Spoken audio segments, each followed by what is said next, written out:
नमस्कार, मैं जनमक्ता शिवम गौतम। और जिस तरीके से हम आपको पहले बता चुके थे कि पीआर एजेंसीज को हायर किया जा रहा है रिया चक्रवर्ती की छवि को सुधारने के लिए, आदित्य ठाकरे की छवि को सुधारने के लिए, महाराष्ट्र सरकार की छवि को सुधारने के लिए, और उसी कड़ी में अब एक इंटरव्यू सामने आता है जो कि राजदीप सरदेसाई नाम के तथाकथित पत्रकार और प्रपंचकार ने लिया। ये वही रवीश कुमार है जो सुशांत सिंह राजपूत के बारे में कहता था कि कोई इतना बड़ा स्टार नहीं था कि उसको लेकर इस तरीके से हो हल्ला किया जाए। मुंबई पुलिस अपना काम ठीक तरीके से कर रही है और ऐसी तमाम मौतें होती हैं, हर मौत के लिए सीबीआई जांच जरूरी नहीं है। अब वही राजदीप सरदेसाई इस तरीके की बातें कर रहा है और राजदीप सरदेसाई कह रहा है कि जिस तरीके से रिया चक्रवर्ती ने अपना इंटरव्यू दिया है उसमें स्पष्ट किया है कि उसका कोई कसूर नहीं है, और रिया चक्रवर्ती को लेकर जिस तरीके के आरोप लगाए गए हैं, उसे मनी लॉन्ड्रिंग करने वाली लड़की बताया गया है, उसे बिस्कन्या से लेकर वैम्पायर तक तमाम तरीके की चीजें कही जा रही है। वो पहले आप लोग इंटरव्यू देख लीजिए, उसके बाद ऐसी बातें करिए। यानी एक सोची समझी रणनीति होती है। अगर कोई व्यक्ति किसी अपराध में फंस रहा होता है तो वो अपने प्रचार के लिए इस तरीके के इंटरव्यू देता है। और आपको याद होगा दिल्ली दंगों में जब तमाम वीडियो फुटेज सामने आने लगे थे, ताहिर हुसैन नाम के आम आदमी पार्टी के पार्षद ने भी इसी तरीके से तमाम चैनलों को खरीद कर उन पर अपने इंटरव्यू चलवाए थे। मैं सीधे तौर पर और कैटेगरली आरोप लगा रहा हूं आज तक के ऊपर कि आज तक ने ये जो इंटरव्यू दिखाया है इसके लिए मोटी रकम इसे महाराष्ट्र सरकार से, शिवसेना से मिली है, जिसके लिए उन्होंने ये इंटरव्यू की टाइमिंग आप समझ लीजिए। और जिस तरीके से एक ट्वीट में खुलासा हुआ है कि राजदीप सरदेसाई कल तो आज तक मैं था ही नहीं और वो कहीं बाहर था, उसके बावजूद अगर इंटरव्यू शूट हुआ है, यानी कि इंटरव्यू पहले से शूट हुआ है, 2 घंटे का इंटरव्यू बता रहा राजदीप सरदेसाई इसको, और इन 2 घंटों में उसने हर उस सवाल को घुमा फिरा कर पूछा है और इसकी जानकारी रिया चक्रवर्ती को पहले से दी गई थी। उसको तैयार कराया गया था कि हर सवाल का जवाब उसे कैसे देना है। ये इंटरव्यू पूरे कम से कम 6 से 7 घंटे में शूट हुआ है और इसी तरीके से इसके द्वारा रिया चक्रवर्ती ने अपने हर उस सवाल का जवाब वकीलों की मदद से और पीआर एजेंसी की मदद से देने की कोशिश की है, जिसके के जवाब मांगे जा रहे थे रिया चक्रवर्ती से। रिया कहती हुई नजर आ रही है कि सुशांत सिंह राजपूत उसके साथ जब यूरोप गए थे तो इतना पैसा उन्होंने खर्च किया, इसको लेकर सवाल उठ रहे हैं। तो उसने बताया है कि 6 लड़कों के साथ पहले भी वो एक ट्रिप पे जा चुके हैं जिसमें 60-70 लाख उसने खर्च किए थे। उसके अलावा सुशांत सिंह राजपूत को उसने बताया कि वो स्टार की तरह किंग साइज लाइफ जीने का आदी था और उसे स्टार की तरह मोटा पैसा खर्च करने की आदत पड़ी हुई थी। साथ ही साथ रिया चक्रवर्ती ये कहती हुई नजर आ रही है कि सुशांत को पहले से डिप्रेशन की बीमारी थी, वो भूत प्रेतों से डरता था, जैसा उसने इटली के एक गोथेक होटल का जिक्र किया है और कहा है कि उसमें जब रात को हम रुके थे तो सुशांत को डर लग रहा था। उसी तरह वो कहती है कि जब हम पेरिस गए थे तो वहां पर भी सुशांत कमरे से बाहर नहीं निकला 3 दिन तक। इस तरीके की बातें करती हुई तो उससे आप समझ सकते हैं कि किस तरीके से इस पूरे इंटरव्यू को तैयार कराया गया है। और इसके पीछे स्क्रिप्ट राइटर भी है, प्रोड्यूसर भी है, डायरेक्टर भी है और प्रपंचकारी राजदीप सरदेसाई तो इसमें सबसे ज्यादा है ही। इस तरीके के खेल पहले एनडीटीवी किया करता था, लेकिन आज तक चैनल को लगता है कि एनडीटीवी से प्रतिस्पर्धा करनी चाहिए। इस तरीके की चीजों में अपराधियों को अपने यहां लाकर बिठाना चाहिए और अपराधियों के पक्ष को बड़े स्तर पर रखने के लिए उसने राजदीप सरदेसाई जैसे पुराने एनडीटीवी के पत्रकार और प्रपंचकार को चुना। और उसने जिस तरीके से, जैसा कि राजदीप दावा कर रहा है कि यह इंटरव्यू 2 घंटे का है, आप समझ लीजिए वो राजदीप जो सुशांत सिंह राजपूत जैसे एक एक्टर को, जिसके लिए आज पूरे देश में सोशल मीडिया पर तमाम लोग लगे हुए हैं, उसको एक मामूली एक्टर बताता है, लेकिन एक साइड हीरोइन को जिसको कि किसी फिल्म में मुख्य भूमिका भी नहीं मिलती है और जो छोटी मोटी मॉडलिंग करके 10-15 लाख रुपए सालाना कमाती है, उसको वो 2 घंटे का इंटरव्यू करता है। उस इंटरव्यू को प्राइम टाइम में दिखाया जाता है। ये इतनी मामूली बात नहीं है। आज तक चैनल पर कोई भी बड़ा नेता, कोई भी बड़ी पार्टी का नेता भी 1 घंटे का इंटरव्यू अपना नहीं चलवा सकता है, लेकिन यहां पर रिया चक्रवर्ती के इंटरव्यू को इस तरीके से चलाने के पीछे आप समझ लीजिए कि इस सब के पीछे पैसा है। यानी कि आज जो कहावत है कि पैसे के लिए मीडिया के ये जो तथाकथित निष्पक्ष चैनल चल रहे हैं, इनको अगर मोटी रकम दे दी जाए तो ये आसानी से इस तरीके के वीडियो दिखा देते हैं। और इसका सबूत आपने देखा होगा, जब दिल्ली में चुनाव आते हैं तो अरविंद केजरीवाल को हर चैनल 1-1 घंटे का इंटरव्यू करता है और ये सब पीआर एजेंसी की मदद से मोटा पैसा देकर किए जाते हैं। अगर ये वास्तव में निष्पक्षता के तौर पर करते हैं तो दिल्ली के हर छोटे मोटे नेता का इंटरव्यू आना चाहिए, हर छोटी मोटी पार्टी का इंटरव्यू आना नहीं चाहिए। लेकिन ऐसा नहीं होता है। आज तक जैसे नेशनल चैनल के ऊपर अरविंद केजरीवाल जैसे स्थानीय पार्टी के नेता का इंटरव्यू आता है, मनीष सिसोदिया का, संजय सिंह का इंटरव्यू आता है, तो ये पूरा का पूरा खेल है जिसको पीठ पत्रकारिता कहा जाता है। और पीठ पत्रकारिता इस इंटरव्यू के माध्यम से पूरी तरीके से एक्सपोज हो चुकी है। हमने आपको पहले ही बताया था,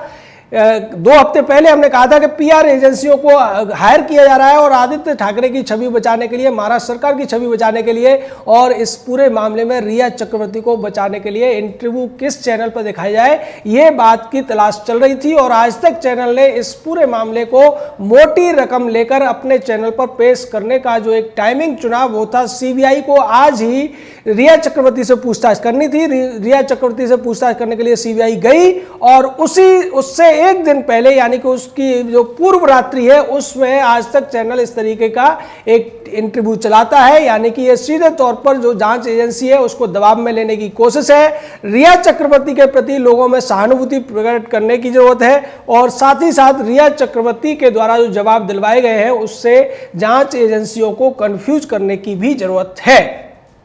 यहां पर राजदीप सरदेसाई के माध्यम से रिया ये कहती हुई नजर आ रही है कि मैं किसी भी एजेंसी से जांच के लिए तैयार हूं, मुझे खुशी है, मेरा दोस्त की मौत हुई है और मुझे इसका दुख है, मैं सदमे में थी। रिया चक्रवर्ती से राजदीप सरदेसाई बड़ी चालाकी से महेश भट्ट वाला भी सवाल पूछता है तो वो ये कहती है कि मैं घर छोड़कर चली गई थी, सुशांत को मुझे फोन करना चाहिए था, मुझे वापस बुलाना चाहिए था, अगर वो बीमार थे तो क्या हुआ, मैं तो उनकी दोस्त थी। यानी कि हर तरीके से रिया चक्रवर्ती को एक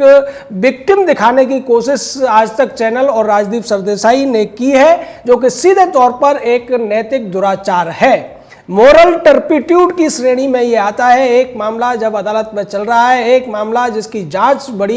देश की बड़ी एजेंसी कर रही है, उस समय अगर कोई इस तरीके से नए तरीके की कहानी गढ़ने की कोशिश करता है, अपराधी की छवि सुधारने की कोशिश करता है, अपराधी को निर्दोष बताने की कोशिश करता है और अपराधी को ऐसे दिखाने की कोशिश करता है कि उसको निशाना बनाया जा रहा है, तो निश्चित तौर पर यह एक नैतिक दुराचरण है जो कि आज तक चैनल ने किया है, राजदीप सरदेसाई ने किया है। और उसके बाद जिस तरीके से राजदीप सरदेसाई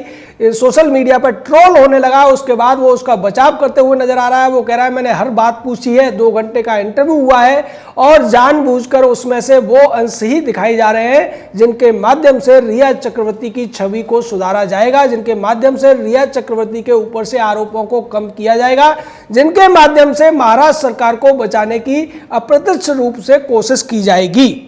यहां पर महाराष्ट्र सरकार इसलिए इन्वॉल्व है कि महाराष्ट्र सरकार से जुड़े हुए कई लोग इस पूरे मामले में शामिल बताए जाते हैं। साथ ही साथ जिस तरीके से मुंबई पुलिस ने इस पूरे मामले में लीपापोती की है, अगर जांच एजेंसी दूध का दूध पानी का पानी कर देगी तो निश्चित तौर पर मुंबई पुलिस की जो थोड़ी बहुत साख बची हुई है वो भी गिर जाएगी। और अब तक इस बात को लेकर जिस तरीके से महाराष्ट्र का गृह मंत्री अनिल देशमुख बार बार कह रहा था कि मुंबई पुलिस जांच करने में सक्षम है, सही दिशा में जांच कर रही है, उस बात की भी पूरी की पूरी पोल खुल जाएगी। तो यहां पर ये जो पीआर एजेंसी है, या फिर आप समझ सकते हैं कि आज तक वो खरीदने वाले लोग हैं, वो रिया चक्रवर्ती की औकात नहीं है कि वो आज तक पे अपना वीडियो 10 मिनट का भी चलवा सके। ये महाराष्ट्र सरकार के पैसे के दम पर हुआ है, महाराष्ट्र सरकार की ताकत के दम पर हुआ है, ये शिवसेना उद्धव ठाकरे आदित्य ठाकरे की ताकत के दम पर हुआ है कि यहां पर अपराधी को इस तरीके से इंटरव्यू करके दिखाया जा रहा है, उसको अपना बचाव करने का, अपने पक्ष में तमाम तरीके के कुतर्क करने का मौका दिया जा रहा है। ऐसा दिल्ली दंगों के दौरान भी हुआ था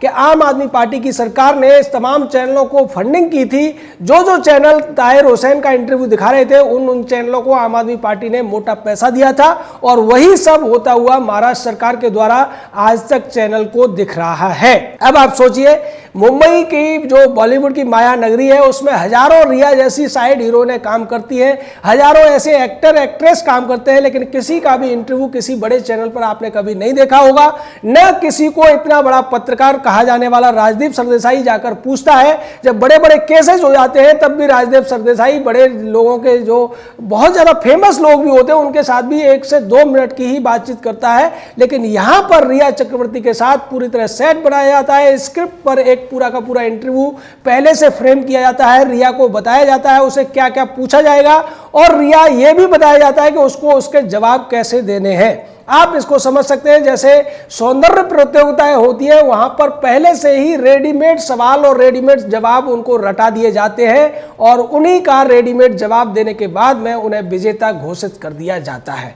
अगर नॉर्मल व्यक्ति से इस तरीके से सवाल पूछे जाएंगे तो वह सकपका जाएगा, उसी तरीके से जो महिलाएं वह सौंदर्य प्रतियोगिता में जाती है वो भी सकपका जाएंगी। यहां भी अगर उस रिया चक्रवर्ती से तीखे सवाल पूछे जाते तो 2 घंटे तो क्या वो 20 मिनट किसी भी पत्रकार का सामना नहीं कर सकती है। जो नॉर्मल छोटे मोटे अखबारों के पत्रकार भी है या छोटे मोटे टीवी पत्रकार है, उनके जवाब भी रिया चक्रवर्ती 20 मिनट तक नहीं दे सकती। लेकिन यहां पर तथाकथित बड़े पत्रकार राजदीप सरदेसाई जैसे प्रपंचकारी के जब सवालों के जवाब रिया चक्रवर्ती बड़े लंबे तरीके से देती है और वो भी 2 घंटे, जैसा कि राजदीप सरदेसाई दावा कर रहा है। तो निश्चित तौर पर यह पूरी की पूरी दाल काली है और यह सब रिया को बचाने के लिए महाराष्ट्र सरकार की चाल है। आज तक चैनल बिक चुका है जिसने इस इंटरव्यू को दिखाकर सीधे तौर पर जांच को प्रभावित करने की कोशिश की है। इसके लिए उसे पैसे मिले हैं या फिर वो दबाव में आकर ऐसा कर रहा है, अब ये जांच का विषय है और आज तक को इसके लिए माफी भी मांगनी चाहिए।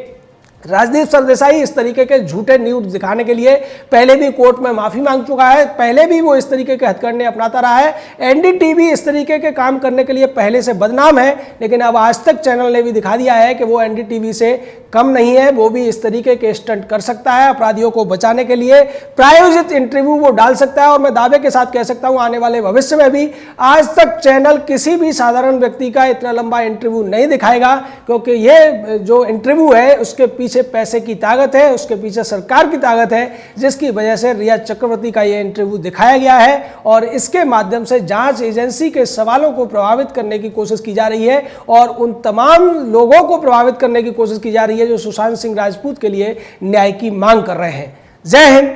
जय भारत।